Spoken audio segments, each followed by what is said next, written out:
안녕하세요. 신의 서재입니다. 오늘은 김현숙 단편 소설 노을진 카페에는 그가 산다입니다. 여주인공 선희와 수희는 사랑, 기다림, 좌절, 상심을 경험하며 모든 인간의 존재하는 정념을 다스리지 못한 결과 그녀는 경계 저쪽의 사람이 됩니다. 그것을 견뎌낼 수 있느냐 없느냐의 차이를 이 소설에서는 보여주고 있는데요. 그럼 작품 속으로 들어가 보겠습니다. 편안한 시간 되시고 구독과 좋아요, 알림 설정 감사합니다.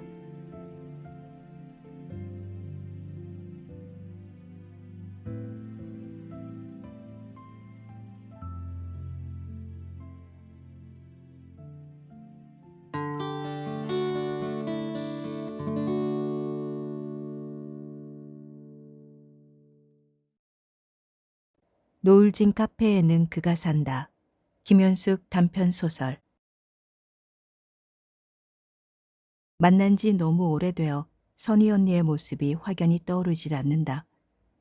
대학 졸업 후 공교롭게도 교사 초임 발령을 일산으로 받아 경의선을 타고 출퇴근을 하며 줄곧 언니를 생각하긴 했으나 그로부터 세월이 흘러 이렇게 면회를 오기까지엔 아무래도 우연히 시우를 다시 만난 것이 결정적인 계기였을 것이다. 한동안의 망설임 끝에 시우를 따라 병원을 찾긴 했으나 언니를 곧 만날 수 있다는 사실이 가슴이 바짝 오그라들 만큼 두렵고 긴장감이 몰려온다. 내 기억에 각인된 언니의 이미지는 단정한 단발머리에 감색 교복 차림을 한 지방 소읍의 답답하리만큼 참하고 얌전한 여학생의 모습이었다. 늘 말이 없고 조용하고 정적이던 모습, 그림자처럼 함께 다니던 수희 언니도 말 없고 조용하긴 똑같았으나 쌍둥이같이 그 두 자매 사이에 차이가 있다면 동생인 수희 언니가 언니인 선희 언니에 비해 좀 더 밝고 아름답고 귀염성스러운 얼굴을 하고 있었다는 점이 달랐다. 그에 비함 선희 언니의 모습은 어른스럽고 성숙한, 그러니까 귀염성스러움은 없으나 매우 차분하고 조신하여 다소는 좀 가라앉은 듯한 무거운 느낌임을 어쩔 수가 없었다. 경의선 종착역 부근 금촌이 집인 두 언니는 여고 때부터 방학이면 을에 이모네인 우리 집에 놀러와 며칠씩 묵어가곤 했다. 우리 집이 서울역에서 가까운 광화문 근처였기에 경의선을 타고 오가며 자연스레 발길이 닿은 까닭도 있었을 것이다. 늘 쌍둥이처럼 함께 붙어 다니는 두 언니는 지겹도록 말이 없는 것이 특징이었다. 우리 집 넓은 대청마루에 앉아 당시엔 귀했던 국산 오디오에 LP판을 걸어놓곤 주로 음악 교과서에 나오는 외국 가곡이나 감미로운 실내악 등을 들으며 정물처럼 고요히 술을 놓거나 뜨개질을 하는 것이 고작이었다. 예컨대 두 언니는 우리 집 자매의 기질과는 너무도 달라 늘 좀 낯설고 이질적인 느낌이 드는 존재였다. 얌전하고 조용한 금촌 언니들에 비해 친자매인 성연 언니와 내 쪽은 항상 좀 시끌벅적하고 동적인 편이었다. 엄마는 친정 조카인 금촌 언니들을 무척 예뻐했고 그들을 좀 닮으라고 성화였으나 우리 자매에겐 그 말이 전혀 먹혀들 리 없었다. 성연 언니는 당시 한창 인기 있던 다이내믹한 흑인 가수 처비 채거의 트위스트, 림보락 등의 리듬에 맞춰 신명나게 춤추길 좋아했고 때론 아버지의 넥타이를 길게 이어 마루기둥 이쪽 저쪽에 메어놓고는 그 60cm 높이의 끈 밑으로 허리를 꺾어 아슬아슬 몸을 통과하는 림보춤의 시범을 보이고는 하였다. 여자답게 차분히 피아노 연습이나 하라며 아버지가 딸들을 위해 들여놓은 일제 중고 야마하 피아노엔 먼지만 쌓이고 어쩌다 한 번씩 명곡의 한 소절씩을 딩동거릴 뿐 언니와 난 피아노 따위엔 그닥 관심을 보이지 않아 부모님의 속을 태웠다. 반면 피아노에 대한 금촌 언니들의 관심은 거의 선망적이라 할 만했다. 피아노를 바라보는 언니들의 눈빛은 먼 별빛처럼 애연히 빛났고 깊은 한숨을 내쉬며 신비한 그 무엇을 대하듯 경직된 포즈로 피아노 앞에 앉아 서툴기 짝이 없는 솜씨로 겨우 동요 따위를 칠 뿐이었으나 피아노를 대하는 언니들의 태도는 거의 신앙적이라 할 만했다. 성연이, 혜연이, 니넨 좋겠다. 피아노에, 음반에, 좋은 환경에 이 많은 책들. 부족한 게 뭐 있니? 소리 없는 한숨을 삼키며 두 언니는 우릴 향해 그렇게 말하곤 했는데 정작 성현 언니와 난 그 말의 의미조차 제대로 깨닫지 못하는 형편이었다.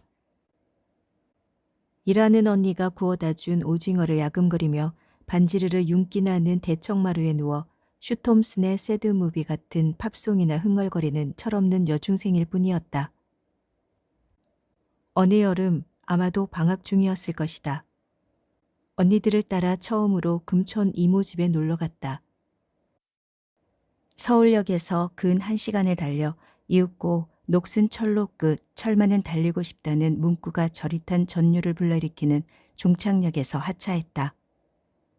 정갈한 손수건으로 콧등에 연신 땀을 닦아내며 골목을 휘도는 언니들을 따라 한참을 걷고 또 걸은 후 비로소 삐끄덕거리는 녹색 철대문을 밀고 안으로 들어섰다. 시멘트로 메운 작은 마당 한가운데에 펌프가 놓여있는 디귿자형의 누추한 기와집이었다. 야꼬, 혜연이 왔나?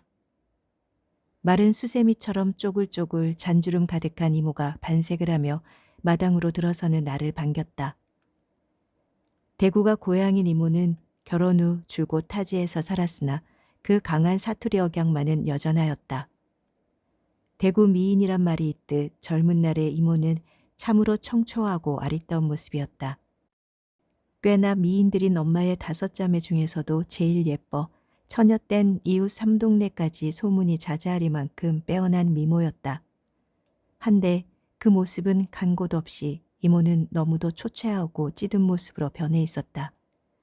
이모부의 기이한 성격으로 인해 오랜 세월 과도히 마음고생을 한 결과였다. 이모부는 많은 면에서 너무도 특이한 사람이었다. 그의 가장 이상한 점은 도가 지나친 의처증 증세였다. 이모와 함께 길을 걷다 우연히 이모의 눈이 마주치는 모든 남자들을 대상으로 이모를 의심하고 질투하고 폭행하며 괴롭히는 기이한 습벽이 있었다. 그러나 정작 자신은 여성 편력이 극히 심해 주로 딸 같은 나이의 젊은 여자들만 가까이 하고 때론 방까지 얻어 살림을 차리는 일이 허다했다. 언니들을 따라 이모 집을 방문했던 그 여름엔 이모 집 바로 담 너머 붉은 기와집에 이모부의 젊은 정인이 새들어 살고 있었다. 저녁상을 차리며 이모는 한숨을 내쉬며 말했다. 망할 놈의 화상. 밥은 와 꼭 여와서 묵고 가야 되는공. 고마 거서 처묵고 자빠질 일이제. 그 말이 떨어지기 무섭게 험악한 낯빛을 한 이모부가 벌컥 대문을 밀고 안으로 들어섰다. 순간 이모 집은 무거운 침묵에 갇힌 듯 어둡게 가라앉았다. 질서정연한 군대처럼 온 식구가 마당에 도열하여 굳은 얼굴로 이모부를 맞았다. 완전히 파쇼적 행태였다.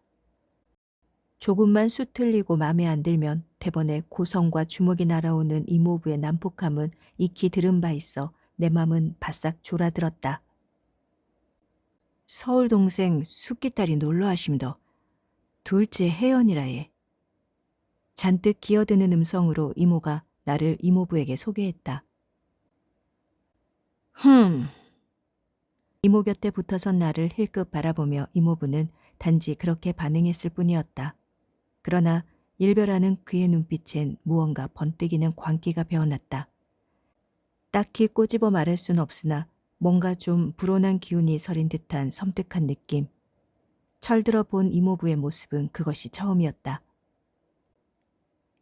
이모부의 특성 중 가장 기이한 점은 자신의 두 딸을 향한 이해할 수 없는 집착과 통제였다. 연년생으로 분명히 1년의 나이 차가 나는 자매간이었으나 마치 쌍둥이처럼 아니 동일인처럼 획일화시켜 같은 틀 안에 가두곤 늘 그림자처럼 붙어다니게 하였다. 초등학교 입학 때부터 대학을 졸업할 때까지 늘 같은 반, 같은 선생님, 같은 친구, 부딪히는 모든 것이 다 같은 자매들의 모습은 참 신기하고도 야릇해 보였다.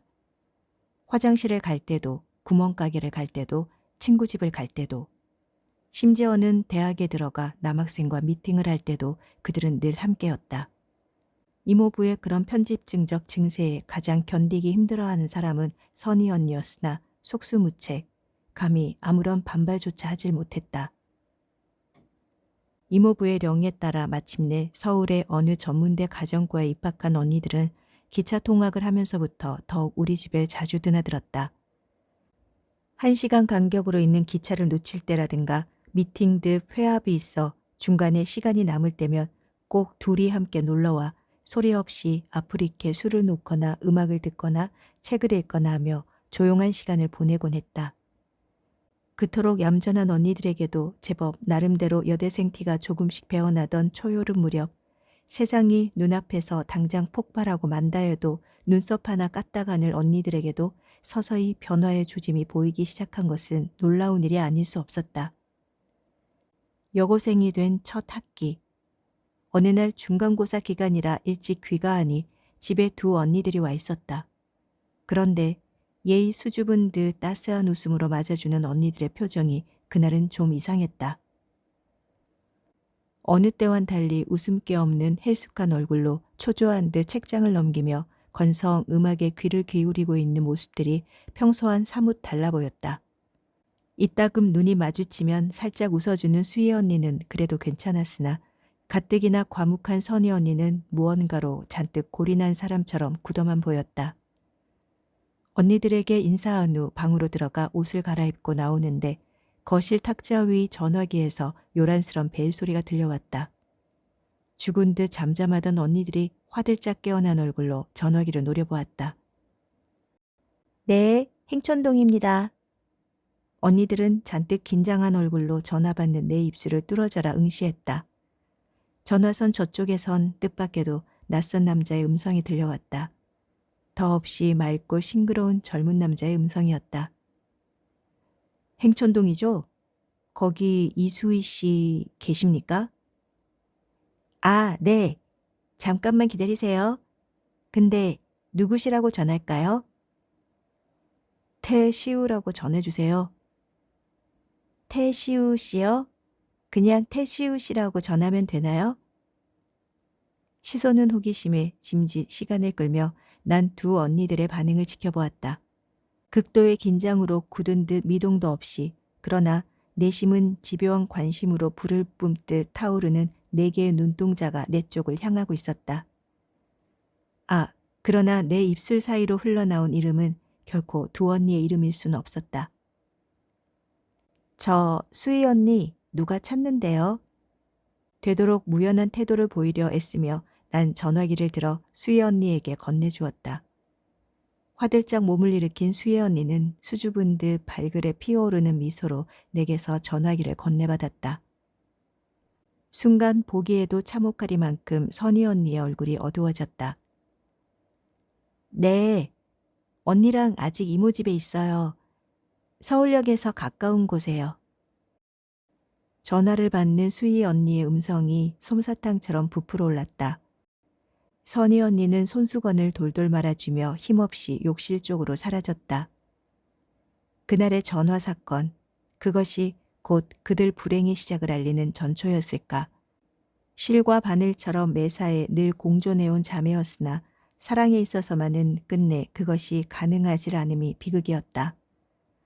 금촌에서 서울로, 서울에서 금촌으로 매일 함께 기차 통학을 하는 언니들이 어느 날 동시에 한 남자를 만났다는 것, 그리고 동시에 또한 그 남자를 사랑할 수밖에 없게 된 것. 그건 어쩜 두 자매에겐 필연이랄 수밖에 없었다. 귀가할 때면 함께 기차를 타고 가다 내리는 곳이 같은 남자. 서울을 가려면 을의 역 대합실이나 플랫폼에서 눈이 마주치곤 하는 서울 모 대학의 경영학도. 야구를 좋아하고 클래식 기타를 수준급으로 치며 남자답고 세련된 외모를 지닌 능히 언니들의 마음을 사로잡고도 남을 남자. 태시우는 그런 남자였다. 그러나 시우는 오직 수희 언니만을 사랑하였다. 처음엔 기차 통학생으로 자연스레 셋이 어울렸으나 점차 그는 수희 언니에게만 빠져든 것이다. 그에게서 집으로 전화가 온 초여름, 이후 수희 언니는 눈에 띄게 예뻐져만 갔고 그에 반해 선희 언니의 모습은 점차 더 야위고 초췌하게만 변해갔다. 소위 핸드폰은커녕 집집마다 전화 있는 집도 뜸한 때라 사랑하는 사람들 사이의 의사소통이 지난한 기다림의 연속일 수밖에 없던 시절이었다. 때문에 언젠가 수희 언니가 독감으로 알아누워 며칠인가 학교를 빠졌을 때 난 거의 매일 시우 그의 음성을 들어야만 했다. 전화가 있는 우리 집이 그들 소통의 유일한 통로였기 때문이었다. 저 태시우란 사람인데요. 수희 씨와 통화 가능한가요? 5월에 물오른 나무 이파리처럼 푸르름이 뚝뚝 묻어나는 음성으로 그는 그렇게 수희 언니를 찾곤 했다. 아, 잠깐만 기다리세요. 때때로 남 불어 수희 언니 대신 홀로 집에 들른 쓸쓸한 모습의 선희 언니를 바꿔주는 깜찍한 장난을 부리기도 했다. 언니, 전화 좀 받아봐요. 그럴 때 내게서 전화를 건네받는 언니의 얼굴은 거짓말처럼 환한 낯빛으로 바뀌곤 했다. 그러나 시우가 애타게 찾는 사람이 자신이 아님을 깨닫곤 곧 본래의 어두운 모습으로 다시 돌아가고 마는 언니를 지켜보는 일은 너무도 괴로운 일이었다. 언니가 서서히 변하기 시작한 때도 그 즈음이었다. 학교도 가지 않는 일요일. 무작정 금촌집을 뛰쳐나와 기차를 타고 서울역에 내려 산발한 모습으로 우리 집을 오는가 하면 어딘가 외진 곳에서 전화를 걸어 차비가 없다며 자신을 데리러 오라고 간청하는 일이 늘어만 갔다. 간신히 집에 데려와 성현 언니와 내 방에서 셋이 함께 자는 밤이면 긴 머리를 풀어헤치곤 밤새 잠도 없이 머리맡에 앉아 희죽희죽 웃기만 했다. 언니, 앉아. 그만 불 끄고 자자. 두려움과 짜증을 숨기며 짐짓 언니를 달래보곤 하나 끄덕도 않고 꼬박 앉아서 날밤을 새기 일쑤였다. 언니는 그때 이미 마음의 병이 단단히 깊어가고 있었으나 아무도 그 병적 징후의 심각성을 깨닫지 못했다. 다만 무언가 정신적 충격으로 인한 일시적 현상이려니 그렇게 여겼을 뿐이었다. 금촌을 탈출하여 서울에서 선희 언니가 가는 곳은 사실 너무도 빤하였다.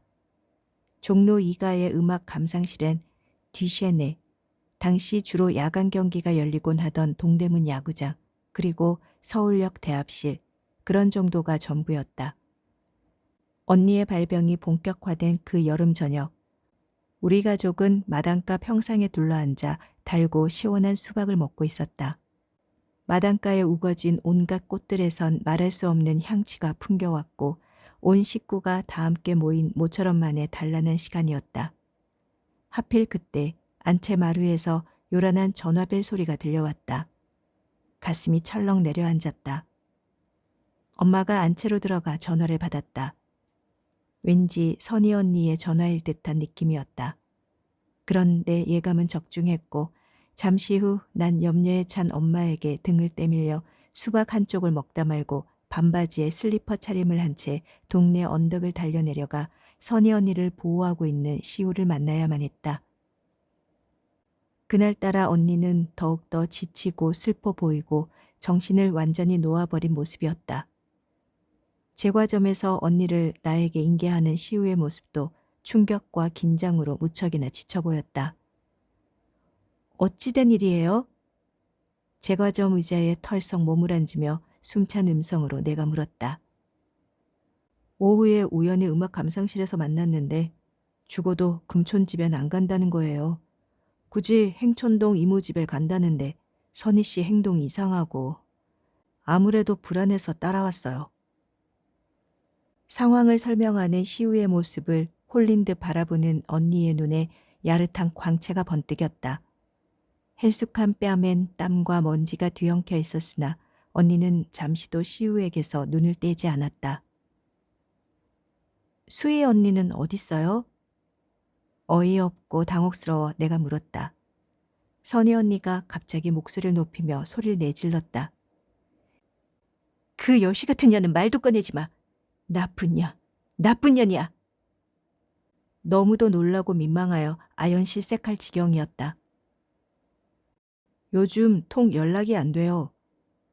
얼핏 그늘이 스친 얼굴로 시우가 대답했다. 말없이 시우를 바라보았다.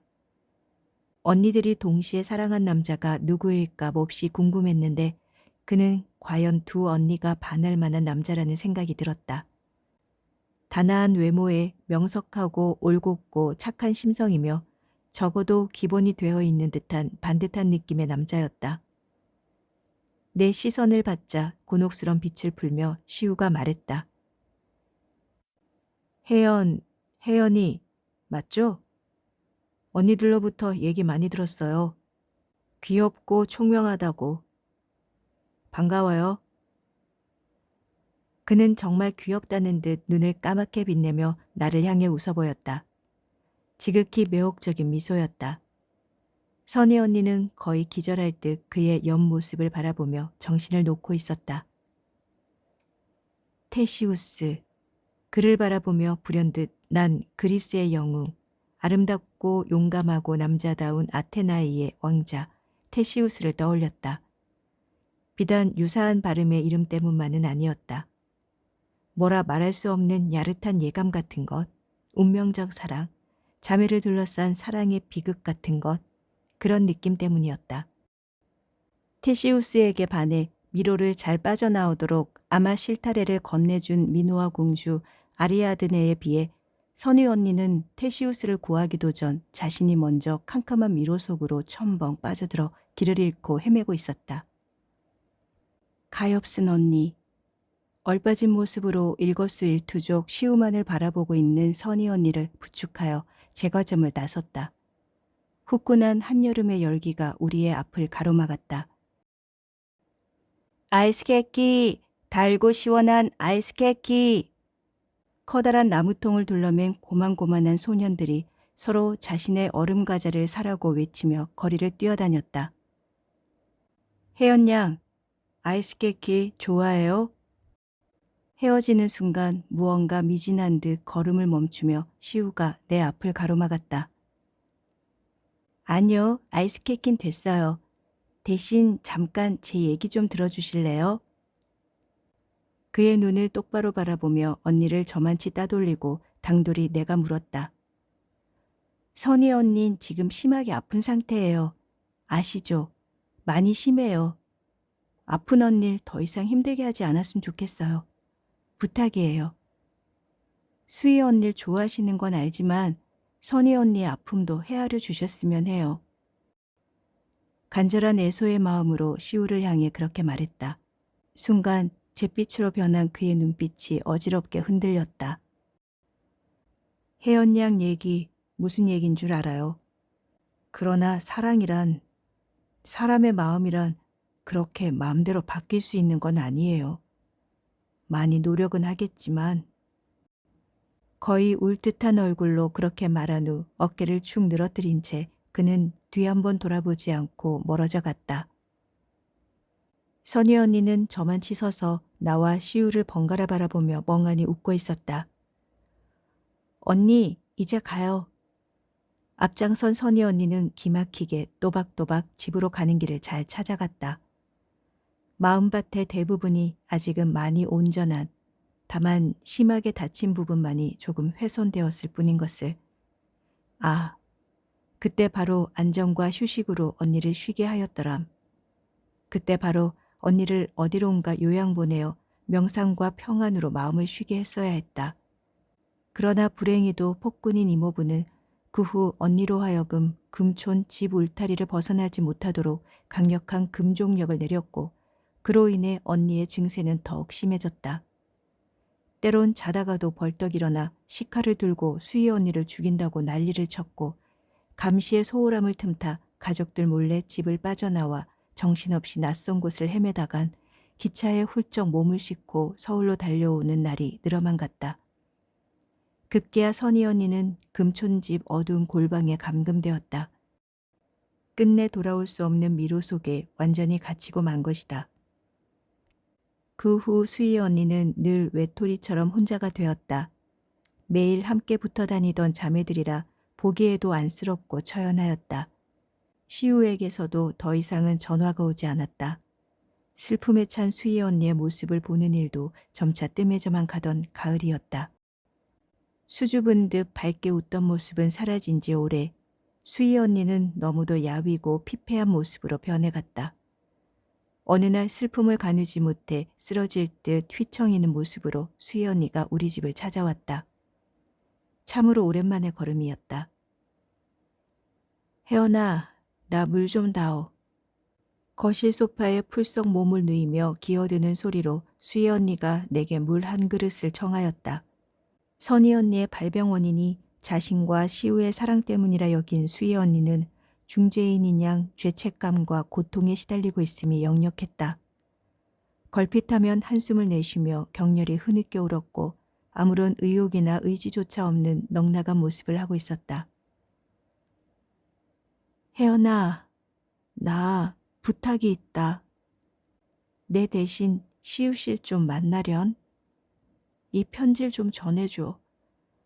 이제 그는 곧 입대해. 그러면 이제 다신 그를 못 만나. 그럼 나 학교도 다 그만두고 그냥 언니 곁에서.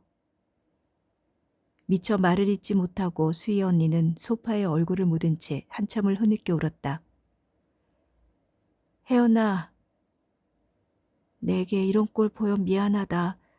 근데 왠지 넌 다 이해할 것 같아. 참 이상하지? 시우 씨도 널 만나면 나를 본 듯 서운함이 덜할 거야. 수희 언니는 아픈 울음을 삼키며 나를 시우에게 보내었다.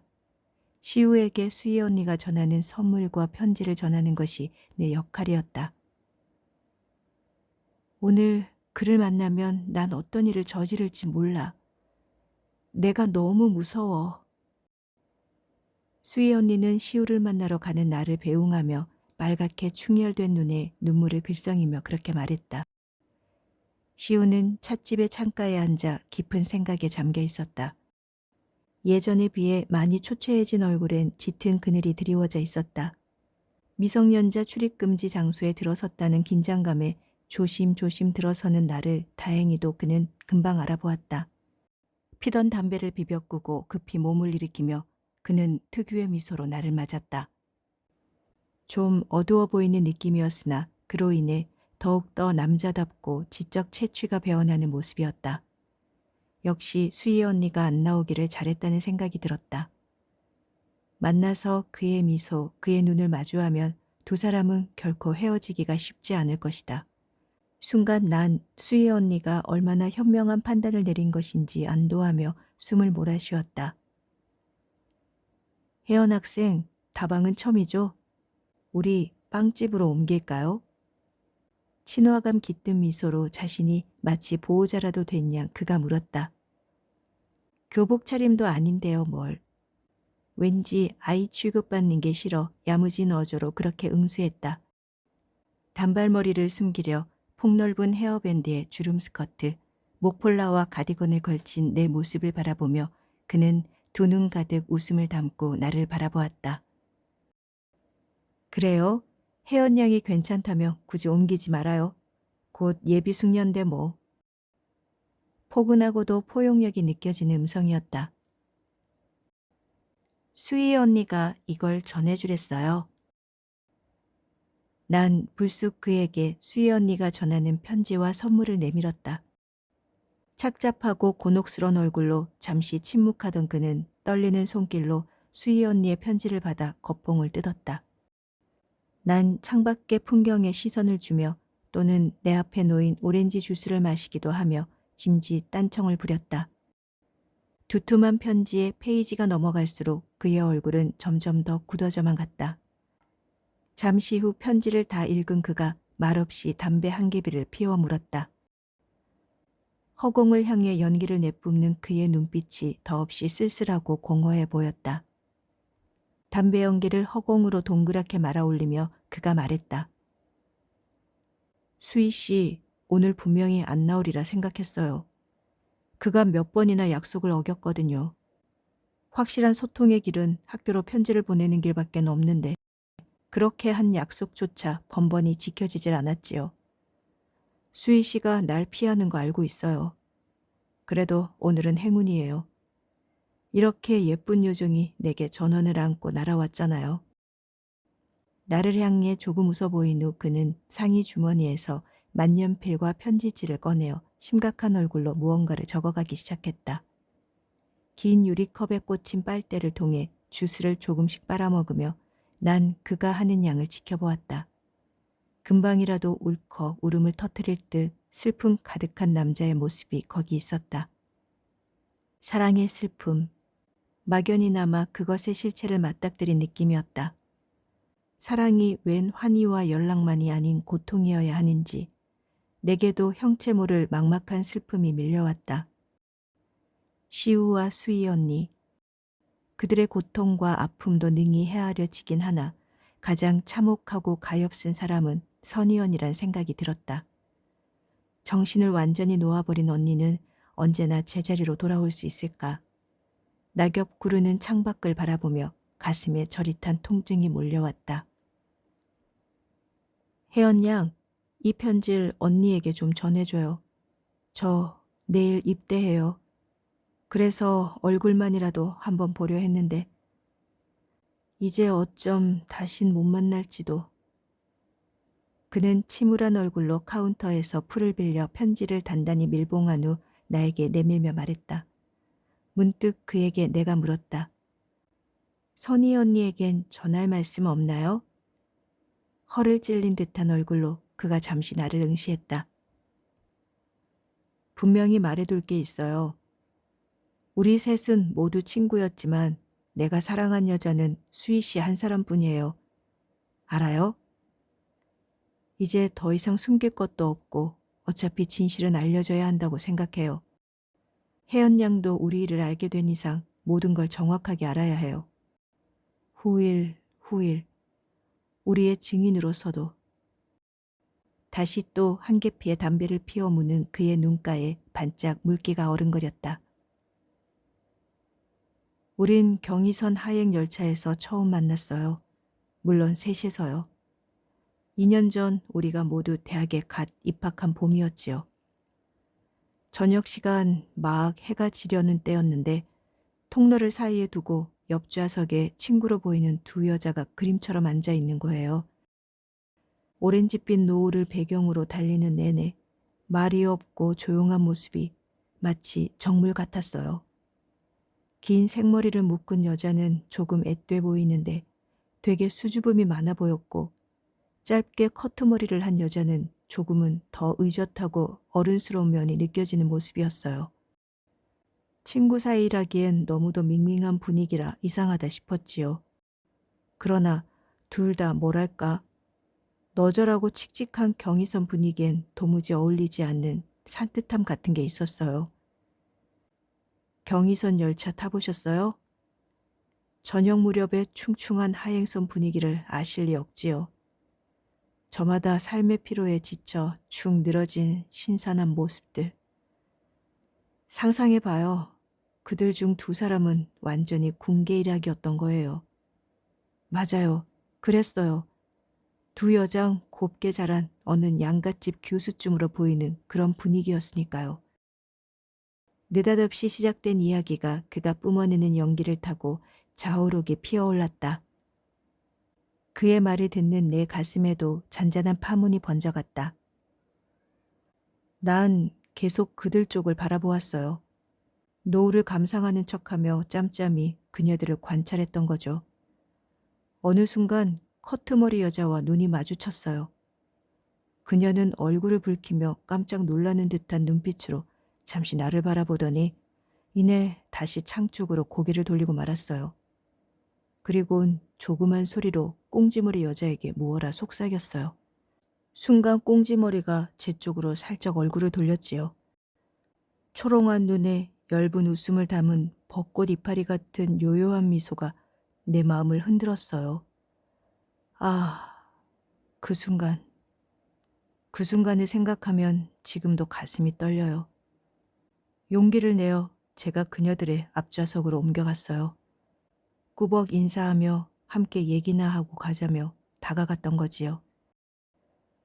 열차란 참 묘한 데가 있어요. 길에서나 다른 곳에선 도저히 쉽게 이루어지지 않을 일이 열차 안에선 얼마든지 가능할 수 있거든요. 알고 보니 우린 모두 초등학교 동문. 군대 간 손이 오빠가 바로 제 고등학교 동기임을 알고는 그들은 금세 제게 친밀감을 느꼈던 거예요. 그때부터 우린 자주 함께 어울렸어요. 어딜 가나 셋이서 함께. 누가 봐도 허물없고 다정한 동문 같은 그런 사이가 계속되었지요. 얼마간은. 그러나 그것은 실은 애초부터 정직한 일이 아니었어요. 진실은 어느 순간이고 밝혀지게 되어 있으니까요. 그해 가을 우린 수원 서호에 놀러 갔어요. 드넓은 호숫가를 거닐다가 문득 제가 제안했어요. 보트를 타자고요. 잔잔한 호수의 보트에 둘이 앉아 고요히 노를 저어가는 연인들의 모습이 너무도 평화롭고 아름다워 보였기 때문이죠. 보트는 2인용이었어요. 먼저 선희 씨와 제가 함께 탔어요. 탁자에 놓인 물컵을 들어 바싹 마른 입술을 적시며 그가 말을 계속했다. 사랑의 비극성은 늘 그 대상과 시간의 어긋남에서 비롯돼요. 에로스의 화살이 날아가 꽂히는 곳, 그러고 그 화살이 날아가는 때가 서로 어긋나는 것. 선희 씨와 저는 전자에 속한 경우였어요. 아무도 잘못이 없고 아무도 죄가 없는데 다만 화살이 꽂힌 대상이 서로 일치되질 않아 맺어지지 못한 것. 그것뿐이죠. 그날 서호에서 보트를 타며 전 확실히 깨달았어요. 선희 씨를 즐겁게 하기 위해 끊임없이 웃고 얘기하며 20여 분을 함께 했는데 마치 2시간을 함께한 듯 길게 느껴졌어요. 다음 차례는 수희 씨였지요. 똑같은 20분에 별 말도 없이 잠잠히 노를 저어갈 뿐이었는데 호수에 떠있는 둘만의 시간이 어찌나 감미롭고 행복한지 보트에서 내리기가 싫을 정도였어요.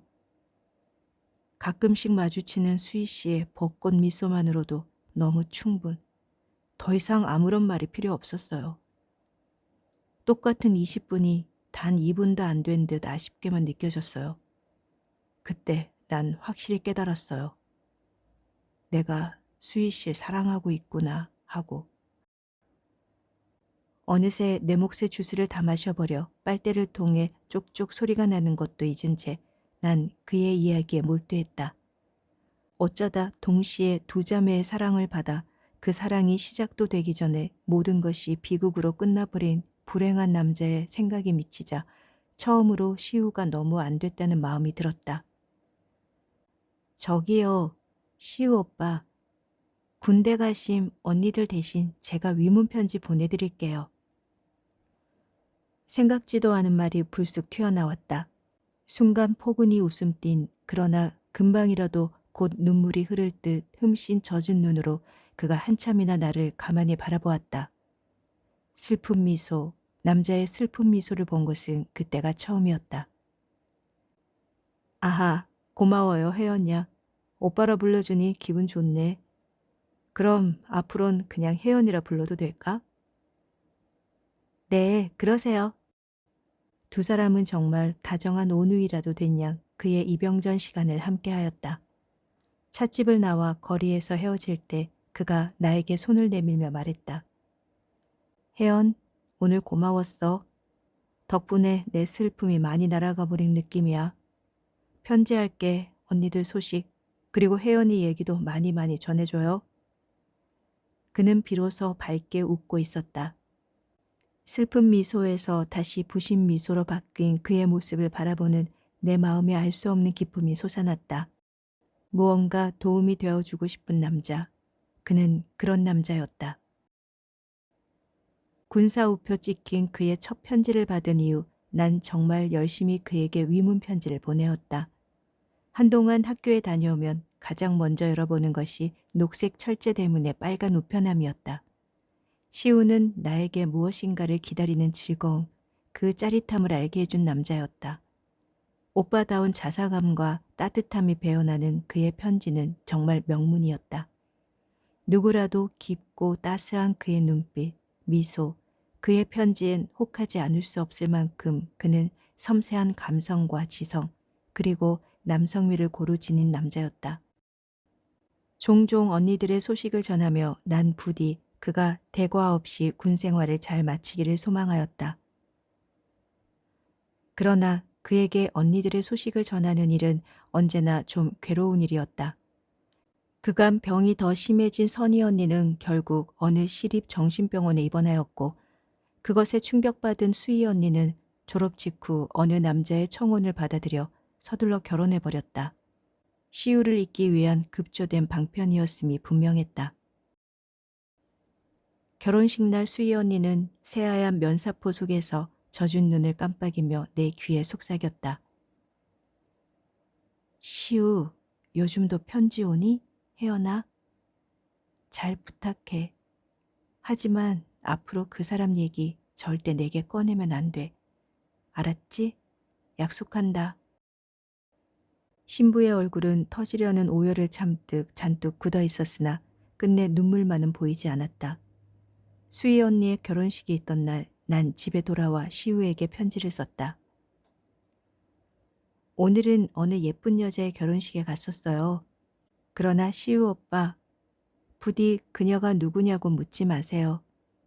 다만 하얀 면사포 속에서 애써 눈물 참으며 미소 지으려 안간힘 쓰던 어느 애달픈 신부의 모습만은 꼭 전해야 할 것 같아서요. 난 수희 언니의 결혼을 그에게 그렇게 전하였다. 그에게서 곧 답장이 왔다. 뜰하게 목련이 하얗게 피어난 4월 어느 오후였다. 오, 역시 혜연다운 총명함이라니. 끝내 내게 신부의 이름만은 말하지 않은 그 마음 헤아려져 구걸을 하며 혼자 조금 울었다. 남자가 울다니. 그러나 이렇게라도 한 번은 울어야만 살아가며 다시는 또 울지 않을 듯한 마음이었음을 혜연은 알까? 울면서 잠시 내 울음의 의미를 생각해 보았다. 그것의 답은 어쩜 하얀 면사포 속 예쁜 얼굴을 향한 것이라기보단 단지 누구를 사랑한 죄로 상처 입어 캄캄한 미로 속에서 평생을 홀로 외롭게 갇혀 살아야만 하는 또 하나의 가엾은 영혼을 떠올린 때문인지도 모르겠다.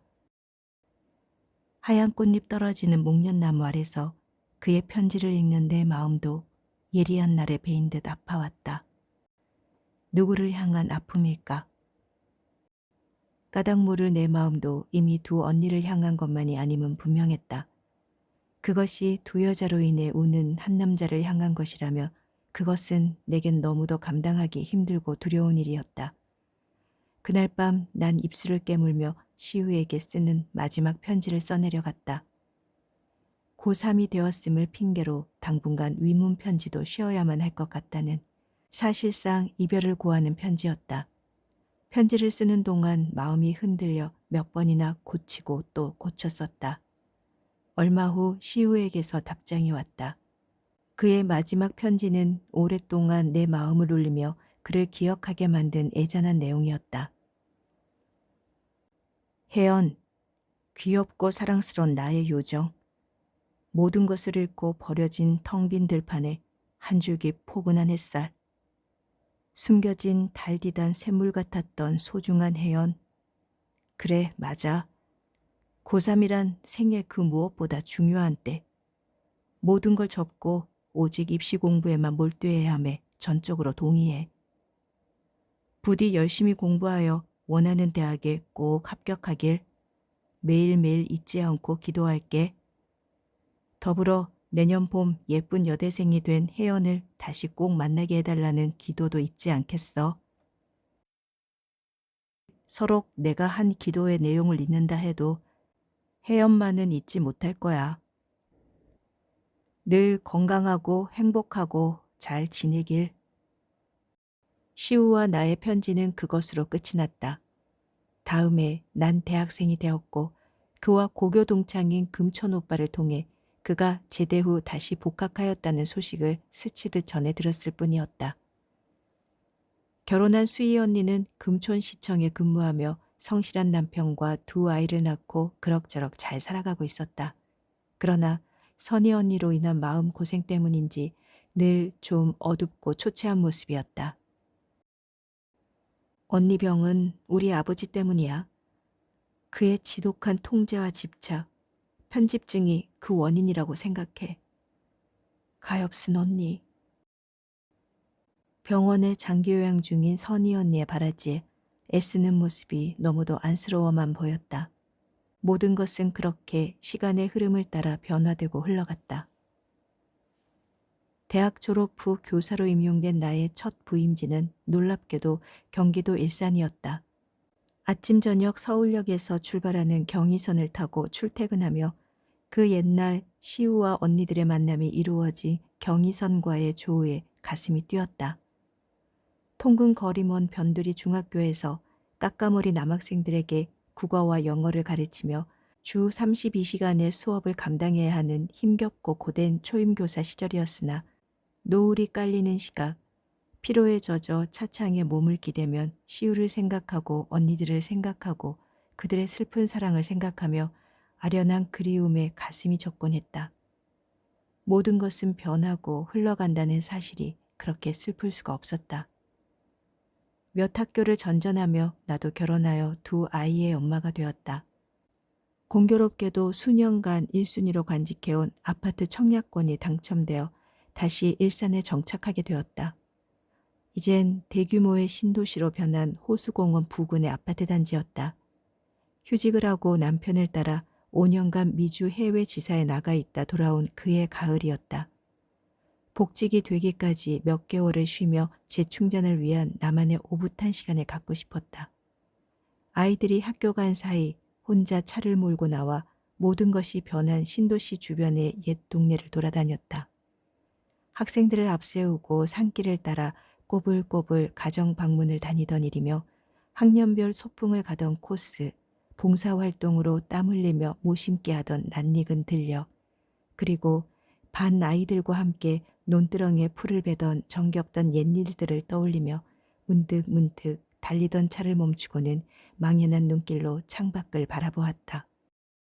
어느 저녁 막 노을이 질 무렵이었다. 불현듯 그곳에서 조금만 더 달리면 금촌이란 데 생각이 미치자 참을 수 없는 그리움이 몰려왔다.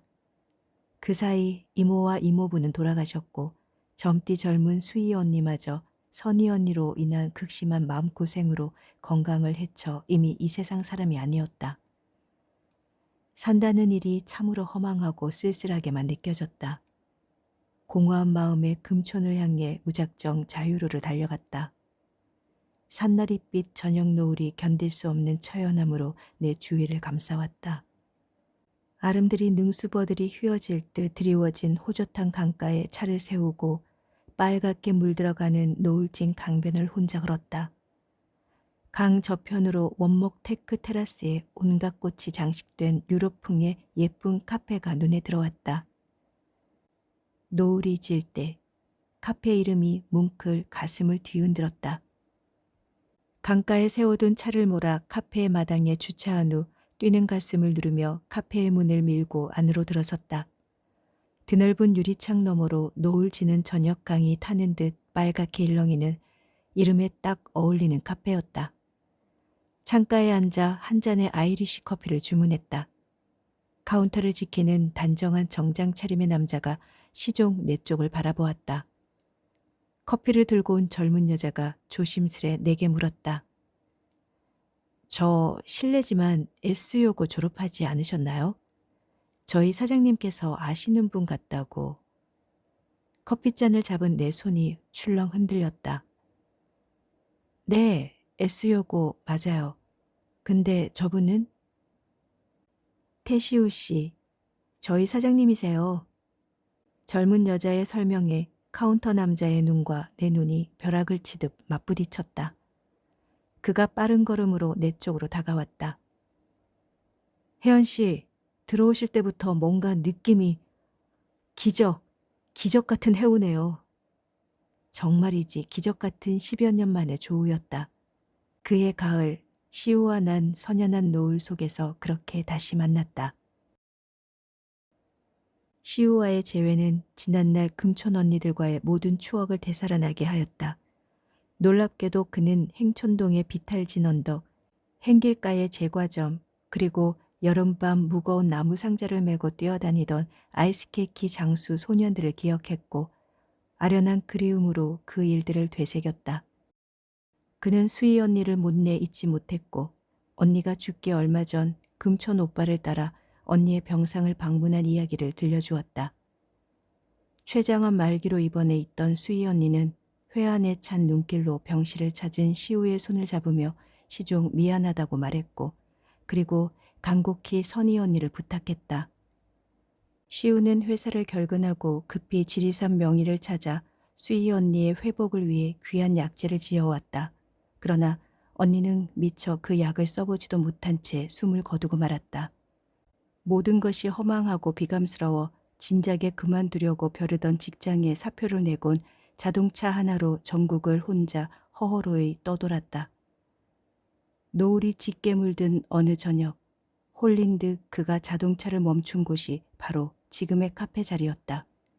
당시엔 그저 호젓한 강변의 황량한 목초지일 뿐이었으나 그곳에서 바라보는 일몰은 너무도 절경이었다. 지극히 아름답고 슬프고 평화로운 곳.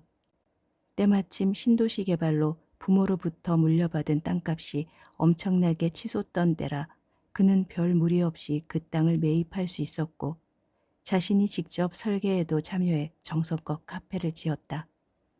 소위 라이브 카페.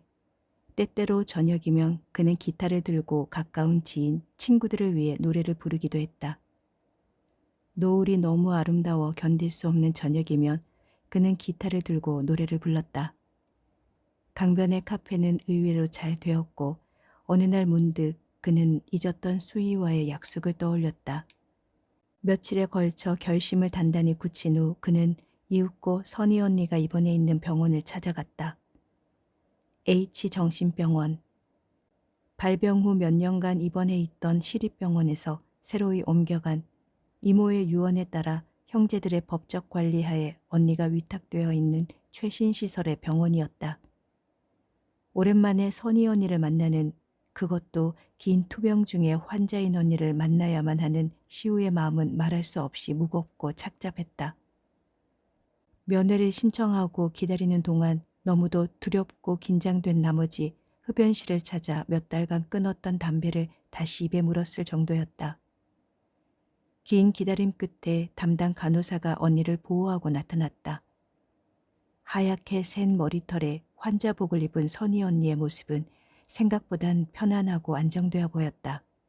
입은 꼭 다물고 눈으로만 웃는 슬픈 웃음이 희미하게 남아 옛 모습을 생각나게 했다.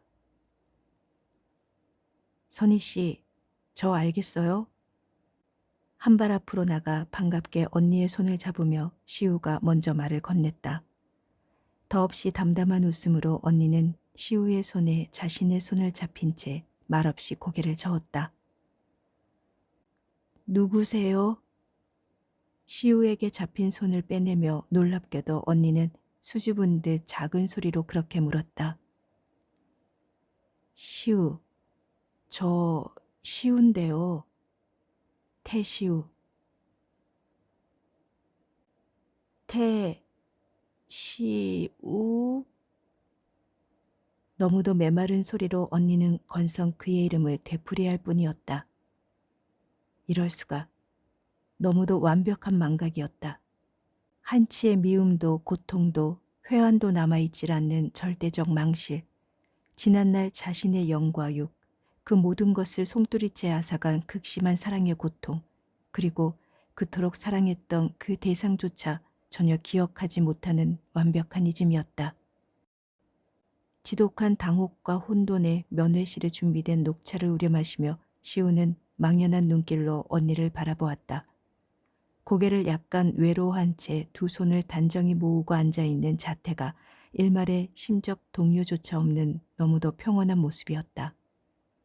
옛일, 그 옛사랑의 가슴앓이에서 아직도 헤어날 길 없는 자신에 비해 차라리 얼마나 평화로워 보이는가.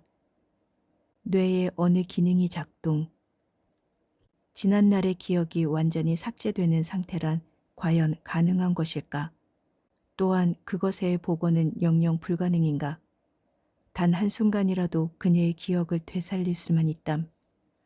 혼자 지난 일을 회상하는 시우의 가슴에 막막한 절망과 슬픔이 몰려왔다. 선희 씨, 파인 주스 기억해요? 선희 씨는 옛날에 파인 주스 참 좋아했었죠. 오란시 파인. 그 노래가 생각나요. 하늘에서 별을 따다 하늘에서 달을 따다 두 손에 담아드려요. 아름다운 날들이여 사랑스런 눈동자여 오오오 오란시 오란시 파이. 오란시 CM송을 흥얼거리는 시우의 눈에 눈물이 고여왔다. 오, 아름다운 날들. 어른거리는 물기 속에서 불현듯 수희의 해맑은 얼굴, 그녀의 사랑스런 눈동자가 떠올랐다. 어쩌다 기차에서 함께 내리는 저녁이면 역전 슈퍼비치 파라솔 밑에서 선희, 수희, 그녀들과 함께 기타 치며 노래 부르던 일들이 생각났다. 경쾌한 동요나 가곡, CM송까지. 선희, 그녀는 특히 오란 씨의 새콤달콤한 맛을 즐겼고 그 CM송을 좋아했다. 별 말이 없고 내성적인 성품이나 그가 기타 치며 노래를 부를 때면 늘 얼굴이 밝아지며 환한 웃음을 보이곤 했었다. 그러나 이젠 그녀는 젊은 시절 시련의 상처로 이렇듯 평생을 캄캄한 미로 속에 갇혀 살아야만 한다. 너무도 가혹한 일이다. 그녀의 병, 그 병인이 바로 자신이란 사실이 더욱 가혹하게만 느껴진다. 수희를 향한 이루지 못한 사랑이 바로 그 죗값인 것일까? 시우의 마음은 착잡하기만 했다. 저는요, 초코파이를 좋아해요. 동무들과 나눠 먹음 참 좋지요. 난데없는 어눌한 음성이 시우의 의식을 흔들었다. 파인 주스를 기억하느냐 묻는 시우의 물음에 내내 말이 없던 선희 언니가 비로소 입을 열어 말을 한 것이다. 경직된 표정이 풀어지며 비로소 그녀의 입가엔 희미한 미소가 피어오르고 있었다. 어둡던 시우의 얼굴에도 언뜻 웃음기가 배어났다. 아, 그래요. 초코파이. 선희 씨, 다음에 올 땐 꼭 초코파이 사올게요. 환한 얼굴로 시우가 그렇게 말하자 간호사는 면회 시간이 끝났다며 선희 언니를 데리고 서둘러 병동 쪽으로 사라졌다. 모든 일이 꿈만 같고 모든 것이 다 비현실적인 일로만 다가왔다. 어느 모로 보나 좋은데 시집가 건실한 지압이 섬기며 참하게 살아갈 어질고 착한 여자였다. 경의선 열차에서 그녀가 자신을 만나지만 않았담 아마도 이런 불행은 없지 않았을까. 병원을 나서는 시우의 발길은 허방을 짚듯 휘청거렸다. 언니에게 갈 땐 초코파이 가져가는 것 잊지 말아요. 얘기를 끝내는 시우의 얼굴엔 쓸쓸한 미소가 감돌았다. 초코파이, 언니와 초코파이. 도무지 상호 이미지의 연결이 안 되어 난 아득한 눈길로 노을이 지는 저녁강을 바라보았다. 이제 막 노을이 내려앉는 강물은 피멍이 든 듯 빨간 가슴을 드러내며 일렁이고 있었다. 가슴이 저려왔다.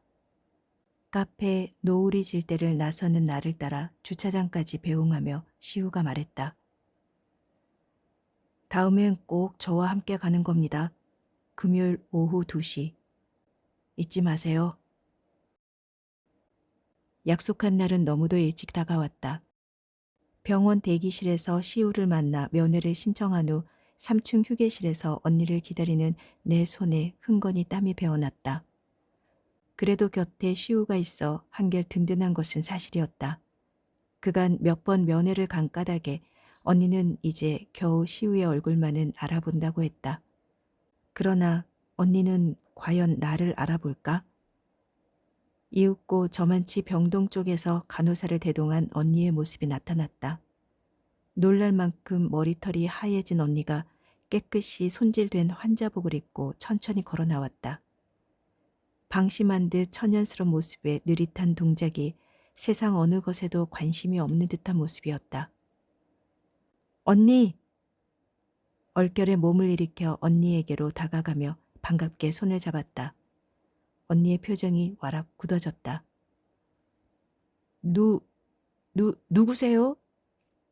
얼굴을 찡그리며 언니가 나를 피해 간호사의 등 뒤로 몸을 숨겼다.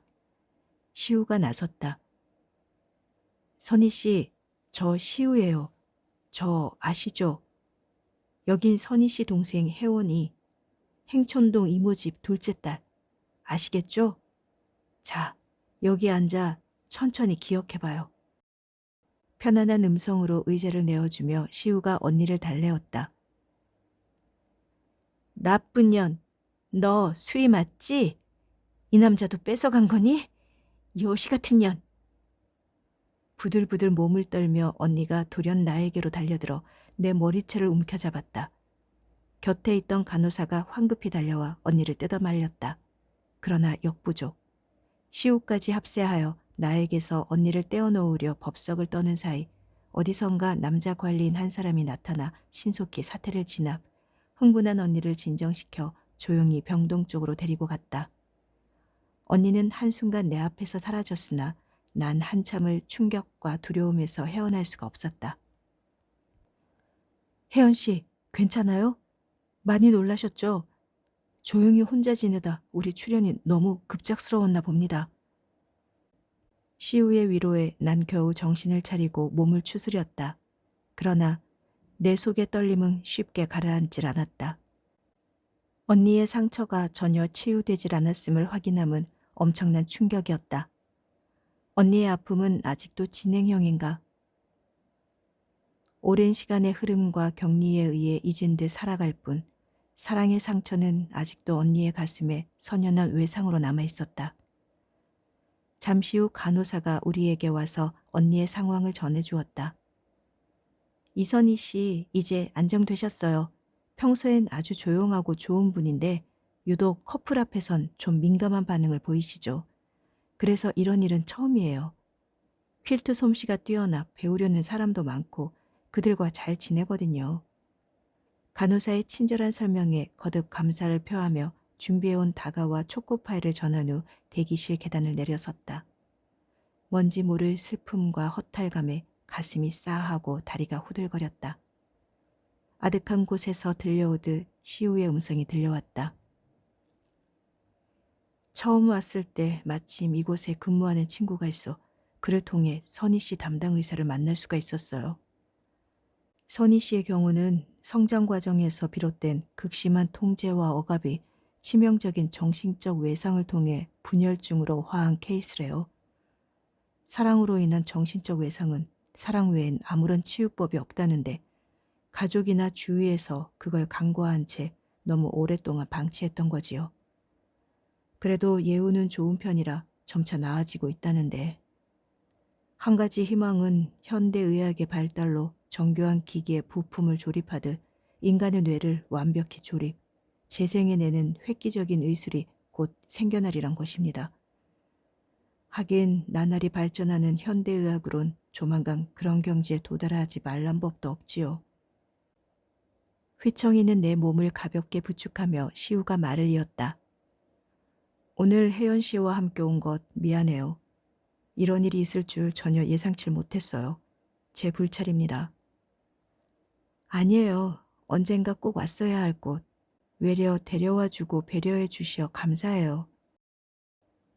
면회실 계단을 내려오니 헬스클럽, 배구장, 면회실, 야외 휴식처, 산책로, 예술요법실, 사이코 드라마실 등 병원 내 시설을 알리는 칼라 안내판과 함께 로비 중앙 액자에 적힌 선명한 글귀가 눈에 들어왔다.